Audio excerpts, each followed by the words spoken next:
wasaaradda caafimaadka ee maamulka Jubbaland ayaa magaalada Kismaayo waxa ay ka bilowday olole lagu wacyigelinayo bulshada sida warbixinta warkaan uu magaalada Kismaayo inooga soo diray wariyahayaga ayaan la aadan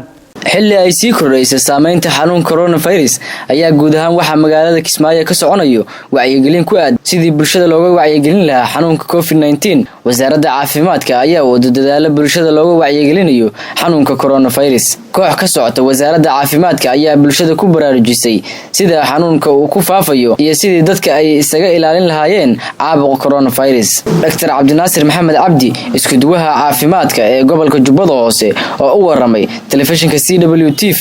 ayaa ka warbixiyay wacyigelintan iyo talooyinka ay siinayaan bulshada. magacaygu waa Dr. Cabdinaasir Maxamed Cabdi waxaan ahay isku duwaha caafimaadka gobolka Jubbada Hoose sidaan wada ognahay wasaaradda caafimaadka dowlad goboleedka Soomaaliyeed ee Jubbaland maalmaha waxay waday barnaamijka cudur ka hortagga sida loo hortagi lahaa wacyigelinta cudurka halista ee baryahan dambe adduunyada saameynta ba'an ku hay coronavirus ama COVID-19 wasaaradda caafimaadka dowlad goboleedka Jubbaland waxay sameysay wacyigelin socotay oo gashay maanta isbuucii labaad waxa way cudurka waa cudurrada waxa way oo adduunyada wadamada developed countries ama hore aad ku ugu horumaray warshadaha la dhaqaalaha leh caafimaadka wax kasta ku horeeyay aad uga cawdeen marka sida darteed marka anaga kaalinteena waxay ku aadinay sidii ugu hortagleen maadaama intii cudurka dumar dhaco ay adag tahay inaan manage gareyno oo diyaar oo macnaha dhaqaale ahaan iyo waxyaabo badan isnoo saamixinay sida ugu hortagleen wasaaradda waxay diyaarisay tiimo wacyigelin oo iyo baawartii lagu qaadi lahaa waxa way magaalada dhan gobolada guud ahaan deegaanada Jubbaland ayaa laga sameeyay si gaar ah gobolka anaga hadda aan isu duwaha ka ahay Kismaayo iyo Dobley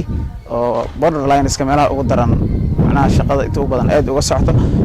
sidoo kale waxaan sameynay in airportka ay dekada iyo xuduudka Dobley laga soo galo tiimo screen sameeyo oo cudurka checking sameeyo qof kasta soo gala baawarta ka soo gashay Dobley kale laga sameeyo dekada ka soo gala dekada wadoomaha imaado kale laga sameeyo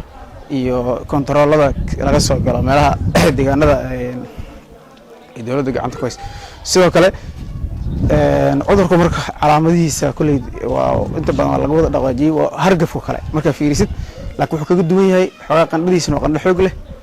wuxuu leeyahay qufac qalalan qofkana naqaska dhibay soo marka wuxuu aad ugu daran yahay dadka cudurrada kala qaba tusaale qofka neef qaba waa halis uu ku yahay qofka sokor iyo dhiig qaba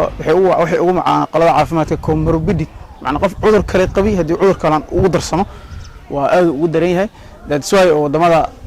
macnaha aad uga cawdaan oo macnaha dhimashada ay ugu badan tusaale Talyaaniga kale waa dadkii old age ku badnaa cudurkana dadkii 50 sano ka badan ugu nugul yihiin dhimashada Soomaaliya ayaa lagu tiriyaa wadamada la liita xagga adeegyada caafimaad ayaa la aadan telefishinka caalamiga CWTV magaalada Kismaayo.